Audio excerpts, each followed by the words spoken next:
Didn't see you there. Are you new around these parts? You don't look very familiar. No. Stay. Hi, everyone. Welcome to my channel. My name is Meg, and this is Magnificent. If you were feeling verbally assaulted in the last few seconds of this video, I apologize. Today, we're going to be doing something a little romantic, scandalous, passion, if you will. Today, we're playing a dating sim. Dating sims have grown in popularity over the past couple of years, and what started as like natural, oh cute, oh this is so sweet, has gone into the realm of gradually weirder. I would say that today is a bit of an odd one, but it's not the worst I've seen. I mean, I have done some questionable things on this channel. Guys, it's fiction. It's fiction. But you know what? Maybe this is a chance to redeem myself. I don't really talk about romance a lot because I lack any in my everyday life. But, you know, maybe this can change that. Today we are playing the Grunkle Stan dating sim. And you might be thinking, why the fuck are we doing that? Gravity Falls has seen a sort of resurgence in the past couple of weeks due to the release of the Book of Bill, the Bible of the main villain of the story. Ships such as Bilford have been blowing up. These characters have been seen in a new light, and we need to see that light, and we need to be in that light. Let's do it! This game is called Swooning Over Stans by Sovonite. I think that's how you say it. And I downloaded it last night at 11:12 p.m. Yikes. Okay, so I ended up having to go back to the website and actually download it because I did it incorrectly. And I just noticed in the review section a very well-crafted, meticulously thought out, planned out scenario that builds and builds and builds. Alex Hirsch, the creator and voice of Grunkle Stan, after playing approximately 1/10 of the game. All right. There's no sound, which is slightly disturbing. Oh. Or at least, that's what you thought before novelty wore thin. I missed the first line. My apologies. As for now, your legs are cramping up. You've exhausted your travel playlist 2 times over. Real. And your stomach is begging for something to eat. On top of all that, you're pretty sure you're lost. Driving through Oregon paints a picture of trees, and more trees, especially on the endless winding roads that you're taking up north. All that breaks the pattern is a sign that zips past with the words that you're just able to make out. Gravity Falls. The road continues on, giant redwoods looming on both sides. You find yourself anticipating something because as you drive on, you can feel it. Something strange is bound to happen here. The road continues on, giant redwoods looming on. I just fucking said that. And that's when it happens. Your car picks up speed. The change came out of nowhere, and you quickly put your foot on the brakes, but horrifyingly, the car seems to be driving on its own willpower. Trying to stay calm despite the panic welling in your chest, you pull the emergency brake only to find that the car resists and keeps moving forward, like something is pulling it. The car begins to rattle, the wheels screech against the country road, and you're screaming until crash! Okay, beautiful ass scenery. You cough fumble for the door and manage to undo the lock just before the door is wrenched outward from your grasp. Something lands on your shoulder. A hand. Are you alright?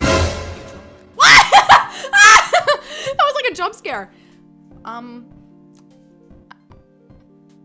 man stands at your open car door. His hand on your shoulder leaves to tilt your head up.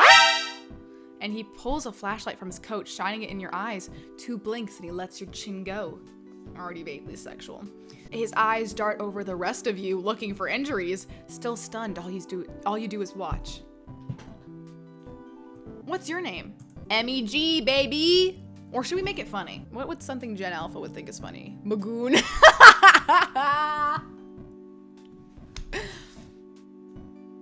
Someone needs to free me from the prison that is my mind. We're going Magoon. Pronouns! Thank you for asking. That one. Magoon. I'm Stanford Pines. Ford for short. I would shake your hands, but you look shaken up enough as it is. Okay, jokester, I just got in a fucking collision. You seem fine as far as I can tell, but you shouldn't head back out there anytime soon. Where on earth were you driving in such a hurry? You open your mouth to explain when a voice calls from inside the house. Poindexter, this better. I'm not even gonna try to do the voices because that's just gonna be a horrible time for everybody. This better not be one of your experiments again. I've had this place rebuilt too many times to... The way they slide in. The owner of the voice walks out of the house and stops slack-jawed. To the side of your car, on the side of, you're guessing, his house. Bro looks concerned. You must have hit your head earlier because you could swear you're seeing double. Yep. Sweet Moses, Ford, you've done it this time.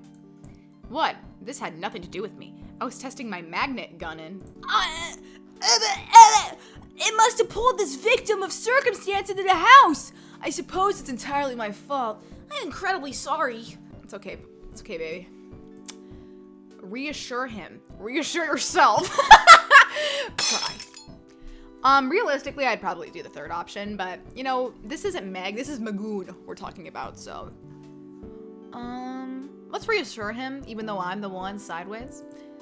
Unsure of why you're reassuring this mystery man who just wrecked your car. You give an awkward shrug.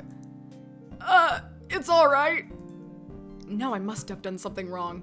Yes, a wire mix-up perhaps, or the potentiometer. They're talking about your other mistakes, Sixer. Oh, right. Hey, look, it's fine, all right? Sure, there's a dent in the hood from the shack's signage, and a crack in the windshield that looks like an ominous triangle. But I'm sure she'll still run. You try to start up the car. It sputters, but ultimately nothing happens. That's exactly what happens when I start up my own car in real life. You feel like crying. Also accurate. Well, let's call a tow truck for this unfortunate soul here and forget. I'll take care of it. You're right. It is cheaper to tow it yourself, Sixer. Get that magnet gun out again. No, Stanley, I'm gonna fix this. What? Ha? Oh, sorry. What? Ha! You fixed this mess? I figured out a few alien vehicles in my time. You just called me an alien? Nah, you kidding me? It takes some sort of miracle worker to bring this baby back to life, and this miracle worker is on vacation. Stanley, a moment. Ford and Stanley turn away and you're left to your thoughts. Who could anticipate a car accident like this in the middle of a road trip? You can take care of the car, but how are you gonna get home? They run buses out here, right? So you take a bus out of here and then... Bro, what is with the sliding? Ford clears his throat, shifting a little awkwardly in place. Seems like they finished their talk. So there's a few options. My brother Stanley here could drive you out of town to find a place to stay for the night, or you could stay for the night here. Okay, so this is where the story diverges, I'm guessing. We need to figure out which of the bros we're gonna date. Honestly, I could do a two-part. Okay, this is gonna be multiple parts because this shit is like 65,000 words. That's a whole AO3 series with multiple crossovers and smut. So, we're gonna have to split this up a little bit. What kind of man does Magoon want, is the question I'm asking myself. Me, Ford all day. He's just hot, okay? He's hot, sue me. Lock me away, do it, do it. We'll do Stan next time. We're going with Ford because, I mean, he wears turtlenecks and all hot people wear turtlenecks. That's just a fact. We have some maps and information you can look at the gift shop, and in the morning we can help you with the car. What do you say? Grunkle Stan! Picture this, a whole week of, oh my god! My Mabel impression's fucking spot on, I know. Oh, she's so cute. The girl that runs out of the house comes to a halt at the side of your car. Oh, great. Grunkle Ford? Why is it that everyone automatically thinks I'm at fault? Maybe because you did lead in a chaos demon and your boyfriend into the universe. Well, this time it is my fault, but I've invited Magoon here to stay with us for the night, if she'd like. I'm sure I can fix this. I just have to figure out how. Stanley sighs. I can take a look. What the fuck does this man know about cars? Being on vacation's pretty boring, and the old Stanmobile hasn't needed a tune-up yet, so it wouldn't be too bad to work on something in the meantime. Thank you, Stanley. I'm sure I can put something together from the gadgets I have laying around if you need any specialized tools to help you with the job. And let me introduce myself. I'm Mabel. You can ask me anything. I pretty much know everything there is to know about this place. Wait, hold on. I haven't said anything yet. I appreciate your offer to let me stay and to repair your car. Okay, that's Ford's voice. Yeah, it'll be as good as new in my hands. I mean, look at the Stanmobile. She's been through the ringer who knows how many times, and she's still a beaut. Points out a red car parked a distance away. You can't really see how beautiful it is at this distance, but he sounds really confident. Well, this turn of events is fortuitous or suspicious. Okay, let's think realistically here. If I didn't know these men, it'd be suspicious as hell. That's just the female mind. Because Mabel's there, I feel like it would give me some security. Like, okay, this is a family. They're not going to skin me and use my skin as a rug. So I'm gonna go with fortuitous. Free repairs, free lodging. There's no better deal to be found. Okay, I didn't say fucking that. And if things don't work out, the town probably has some sort of auto repair shop that you can head to instead. Well, I accept. Thanks for the help. And my apologies again. What an embarrassment. I must have made such an elementary mistake. Ford's voice changes every 2 seconds. Okay, what is that pose? Okay, look at this beautiful background. As the pines lead you inside the house, Mabel leaves her number in your phone for you to call whenever, and you find out that Ford's twin goes by Stan. I like how they just apparate. Parts the house, but just outside that door is the Mystery Shack. Hey, you ever been to the Mystery Shack before? I wanted to, actually. I saw a bumper sticker while I was on the road and got curious. You were interrupted by a loud, triumphant ha! Those bumper stickers were a good investment, and Sixer says they're too plain and graphically simplistic and don't even have an address on them. Stanley, how is anyone supposed to find the place to attract customers? Sixer, did you hear that? Well, they are geographically simplistic. I don't know how she found the place, let alone thought of what is the Mystery Shack was compelling. I kind of liked it. See, she kind of liked it. Hey, I like you, Magoon. How about I give you a tour sometime tomorrow? Regular price. Tomorrow? That's literally Toad. Fitting.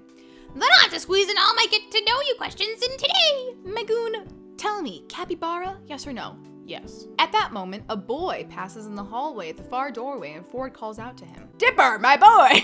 Surprised I didn't see you run out to the scene of the crime. Oh my god, I didn't notice they have their symbols in the corner to signify who's talking. Okay, so Dipper's not wearing the signature hat, meaning this is a summer when which they returned. I feel like I could do a good Dipper impression. Hold on. I'm an actress. I used to do impressions as my main shtick on the internet. There's a reason I stopped. Crime? What crime? I have an alibi. I saw. Oh, you have someone with you. That wasn't really Dipper. That was just me being nervous. Hi! I'm not suspicious at all. Did you guys see the car at the side of the shack, though? For a second, I thought the Manitors were back with a grudge. Yes, about that, Dipper. Meet Magoon. I've, stranded her car here by accident. She's staying here for the time being. Sorry, stranded her car here? You crashed it? Normal reaction. The S in Shack fell on it and everything, and the windows are cracked. One window, the windshield. And Magoon was lucky enough to make it out alive. She's fine. No injuries, thankfully. The magnet gun's rather safe despite never having been tested in a formal setting. Yeesh, did you not take safety precautions or anything? I don't know why Dipper became Mickey Mouse in that scenario, but actually the irony of the situation is that I was trying to install a safety precaution. Hey, if you two are gonna have your nerd talk, I'm gonna get Magoon set up. Mabel's, oh, they're really leading into the fandom likes. Mabel, sweetie, why don't you show Magoon around? Let her stay in the storage room. That's still empty, right? Thank you for the luxury suite. I'll make it empty. The rest of the day consists of Mabel showing you the storage room that you'll be staying in, then the kitchen and the living room and the hallway and the bathroom, and pretty much a comprehensive tour of the mundanities of a regular house. Eventually, you find out the family is even more extended than you knew. The decorative doilies make a lot more sense knowing a grandmother normally lives here, and her grandson Zeus. Or was it Zeus? Whatever the name, you look forward to meeting him when he comes in for work in the morning. When you go up to the attic, Mabel opens the door to reveal Dipper, whose nose is stuck in a book, but you catch him occasionally glancing at you as he pretends to read.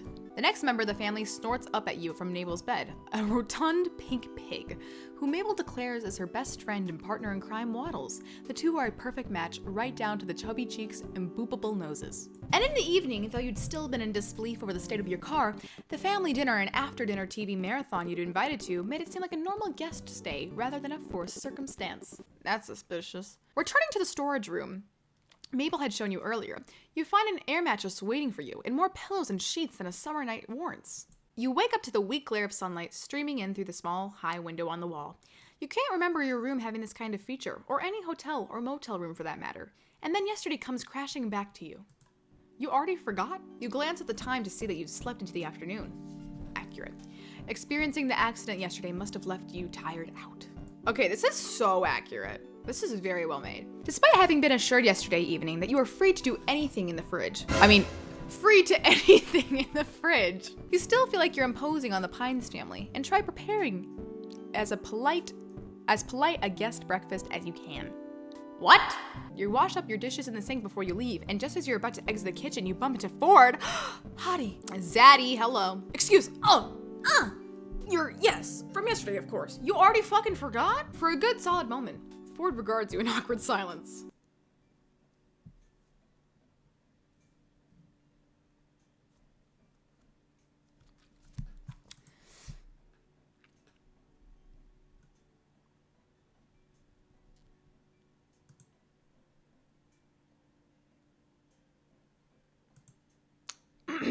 I believe Stanley's taking a look at your car outside, if you want to be there for it. And, Magoon, I'm sorry again for the accident.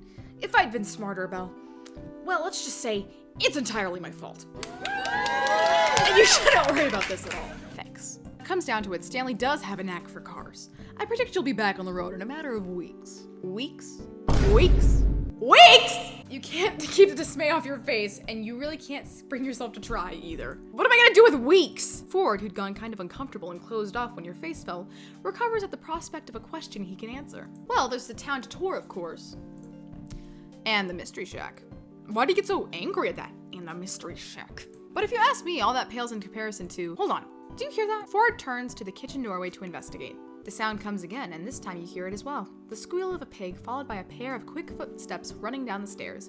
Waddles tumbles past the open kitchen doorway, and Mabel comes into view soon after, a few sheets of paper clutched in hand. Ford steps quickly out of the kitchen, and you follow to the doorway, getting there just in time to see the apparent tug-of-war between Mabel and her pig over a saliva-covered sheet of paper. The paper rips, and nearly after toppling backwards from her efforts, Mabel recovers, snatching a scrap of ripped paper from Waddle's jaws and lifting both pieces up victoriously. Ha-ha! Mabel wins again! Now I just gotta find Grunkle Ford! Grunkle Ford, you have to help me! Ford kneels down to face Mabel with a serious, though concerned look.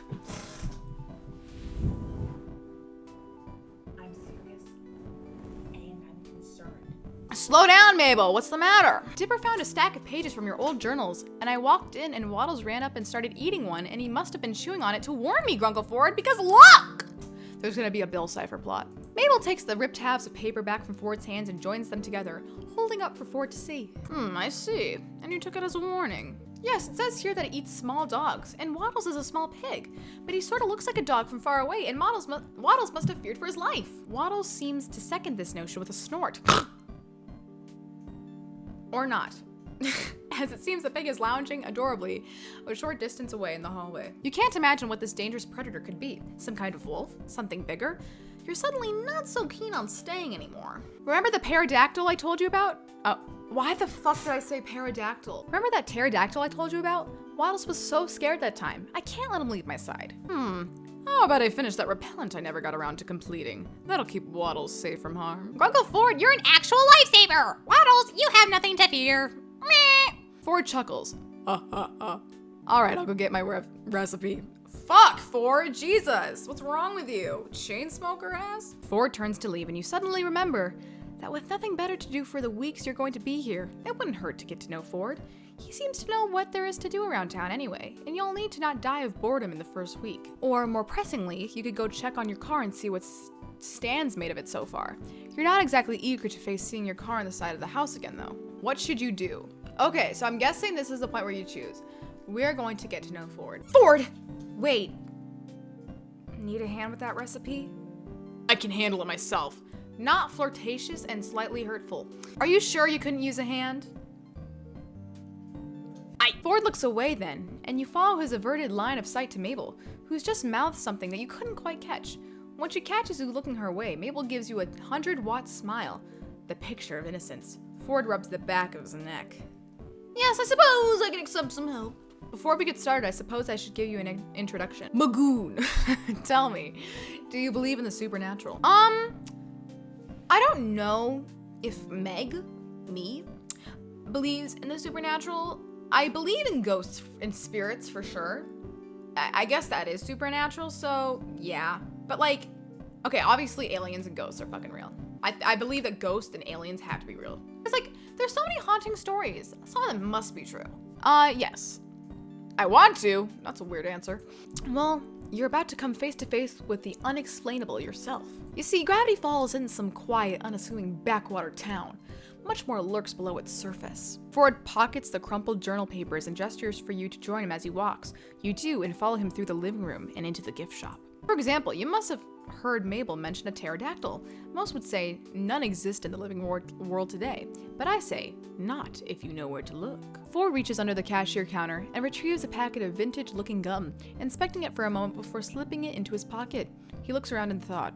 Hold on to my explanation for the moment. I need to retrieve some more supplies. Ford ushers you out of the gift shop entrance so that you find yourself on the outside of the shack, then shuts the door behind you. Turn and try to peer through the window. Respect the man's privacy. He clearly has business in that gift shop. Okay, here's the thing. This is his house. It's not our business. Turn and try to peer through the window. We could see what's going on. But then again, it could also be fucking boring. So I think I'm just gonna respect the man's privacy. You, correctly and politely, just stand up there until Ford returns. You maybe scan the sky for a pterodactyl while you wait. Not too long after, the door opens behind you and Ford joins you outside, looking no different than before. He must have stored whatever supplies he went to retrieve in his coat, but the trench coat falls too naturally on his figure for him to be hiding much. He's a slim waist bitch. He's my zaddy. Where were we? Oh, yes. Ford pulls a pen and pad of paper from his coat, walking as he writes. Just as you're about to head out, he stops and smacks his hand to his face. Oh, shit! Shoot! 1 second. Ford hurries back to the house, realizing he forgot one important component to this adventure, a butterfly net. The pair of you walk past the shack and down a well-worn path into the trees surrounding the house, sunlight peeking between the pines. He double-checks whatever he scribbled onto the paper and tucks it back into the coat's seemingly infinite pockets. He stops and turns to face you with a definitive nod. My recipe for repellent called for a sprig of lavender, 2 thin slices of ginseng, a drop of bat blood, a chunk of amber, and 3.5 milliliters of ink.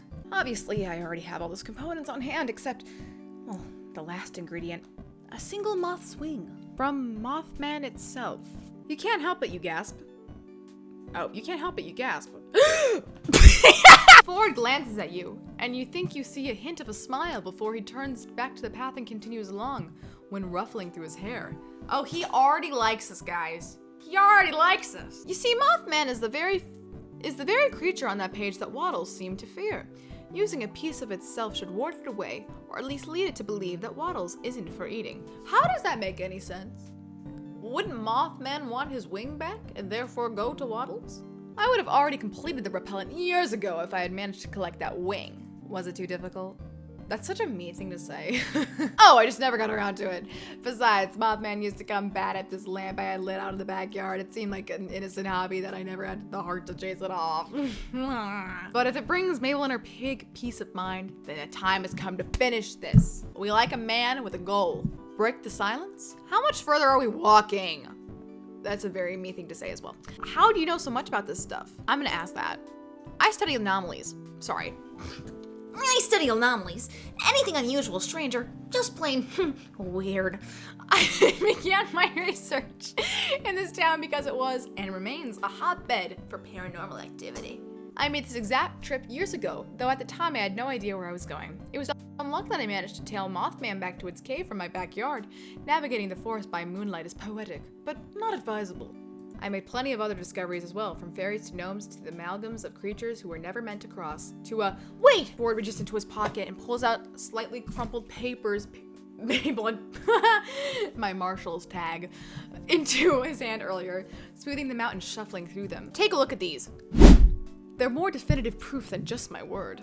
Do you think we wouldn't believe him? Why would we not believe him? He fucked up our car with magnets. You accept the pages from him and find that they're scanned pages from some sort of journal. Just as you'd heard Mabel say, fluid cursive tells of Mothman, beard cubs, scamp fires, and more. Ford gestures to them and explains. I detailed my discoveries in a series of research journals, the remaining pages at least. I wonder where Stanley was keeping these. You drew these?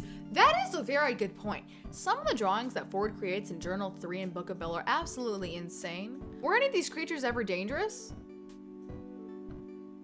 That's such a dumbass question. You must have gotten up to some pretty crazy stuff back then. I'm gonna go with you drew these because that shit's impressive. Yes, of course, who else? Okay, now he thinks we're stupid. Great. I love your line work. Okay, nerd. These ink washes look so masterfully executed. I've seen better. That's fucked up. I'm just gonna go with I love your line work. My work now is far better, but I appreciate the compliment. Take the compliment and just like say thank you. You don't have to be like, I'm actually the greatest person ever now, but thanks. Despite his understated words, Ford looks surprisingly pleased. I'm gonna go with this one. That's one way to put it. Only took 6 years for me to get it in over my head. He takes a silent moment to look away from your gaze, seemingly in a bittersweet remembrance. Am I gonna be battling Bill for Ford's heart? Because I'm gonna lose. Were any of these creatures ever dangerous? Oh, extremely. Some were worse. Dangerously annoying. Though Ford seems to find his own comment amusing, he doesn't fail to notice your unease. I do have some weapons in case things escalate. I actually have a Hello Kitty Glock in my back pocket, so there's no need to worry. You brought weapons? Why am I so concerned? Like, I feel like that's a normal thing to do if you're in the woods. Not many. I have a stun gun, my fists. Ford. Whenever someone says, I have an right here, ready to rumble, I just want to. My sharp wit. Ah, it's worse! It's worse! Don't say that to me! Oh. If someone ever tells me their intelligence is a weapon, can it stop a bullet? No. I feel safer already. Magoon is my favorite character so far. You didn't bring your magnet gun? Let's ask that. I thought it would be prudent to leave its magnetic fields alone for a while until I have the time to optimize it. Thanks. You see, I was trying to widen the area of magnetic influence, but it's been a while since I last worked with the gun. I needed to familiarize myself with its inner workings. My guess is I switched a wrong wire or two and instead narrowed the beam. I'd like to see how it works sometime. I don't think that's the tone of how Magoon said it, but let's just pretend. Really? You know, if you're interested in devices like that, my old research colleague Fiddleford would have much more to show you. He's the engineering genius around here. Let's ask about these creatures. What the fuck? That's like a 5-paragraph essay with a hook and freaking easy bib citations. This shit's gonna take forever. I'm gonna get a drink of water. I have water, or H2O, as Ford would say. Relicious. Let's do floating eyeballs, why not? Sounds disconcerting, doesn't it? I once released them in my house by accident and found eyeballs in the most unsuspecting places for months. He's really honest. My guests chose not to comment on my choice of house decor. Bitch, you're literally just a big titty goth girlfriend at that point. Like, can we just like fucking keep walking? I don't want to talk about this anymore. Suddenly, Ford puts out an arm out in caution, slowing his pace. You narrowly manage not to collide into him and take a quick glance around to see nothing. You see what looks like a bundled up plaid shirt moving along the forest floor. Wait, is that a beaver's tail? It looks like a platypus. Ah, what are you doing all the way out there? Don't you mean a platypus? Magoon is kind of a bitch. Food shakes his head with food? I just called him food! The only thing scarier than the monsters in this wood is my inability to read. Ford shakes his hand with a grin. I meant what I said! It's a platypus. A platypus.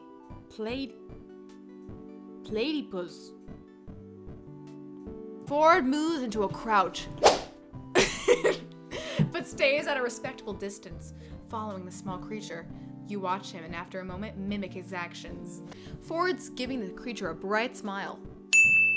The first of its kind you've seen since leaving Mabel at the shack. You're a cute one, aren't you? And one of my favorite patterns too. You like dogs as well? Thanks. Ford motions for you to move forward a little more to the distance he's maintaining. If I were to rate the oddities that live in this forest on a scale of at least to most annoying, these little guys would get immunity. They've done nothing wrong and I appreciate them for it. Thanks for sharing. What a cute little guy.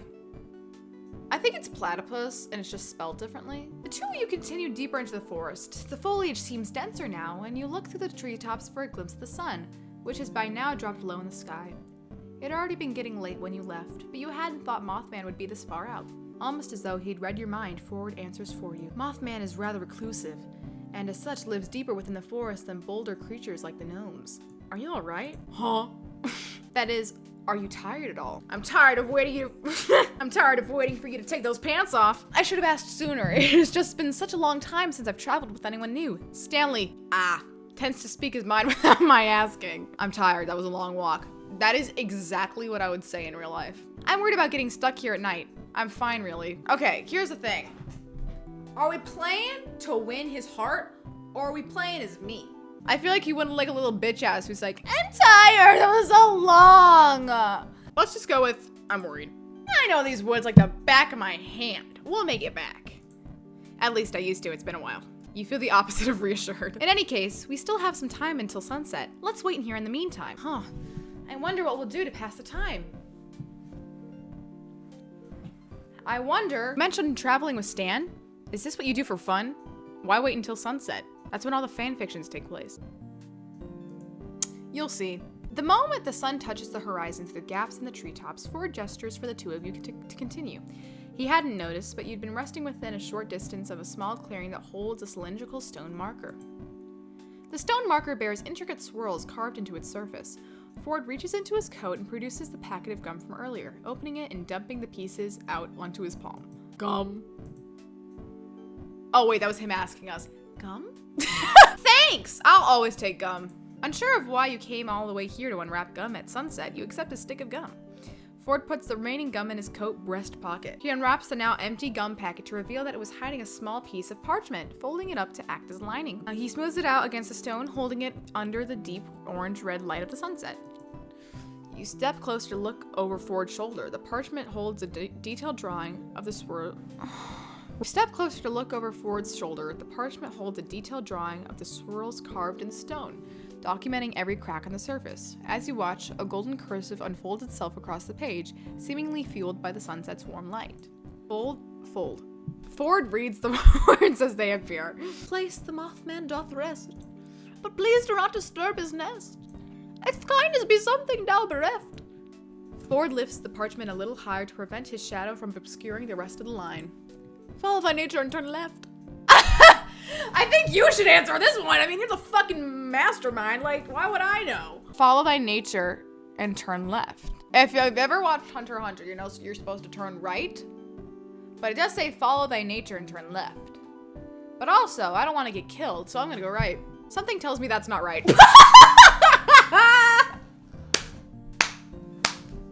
I try to be smart. I really thought I was like, actually, Hunter. And then he just completely shut that down. Let's turn left. I think so, Magoon! The left leads you to a dimly lit cave, which Ford says he remembers well. Except last time he was here, it was pitch black since he arrived in the middle of the night. From its depths, you hear the faint sound of dripping water, echoing off in the cave's shadow, shrouded walls. Okay. Ford pauses in front of you, reaching into his coat for something. Hold on! I have a flashlight here somewhere. This cave has never received much natural light, you see, and... He rummages further and you see a couple dice, a pad of paper from earlier, and a quill.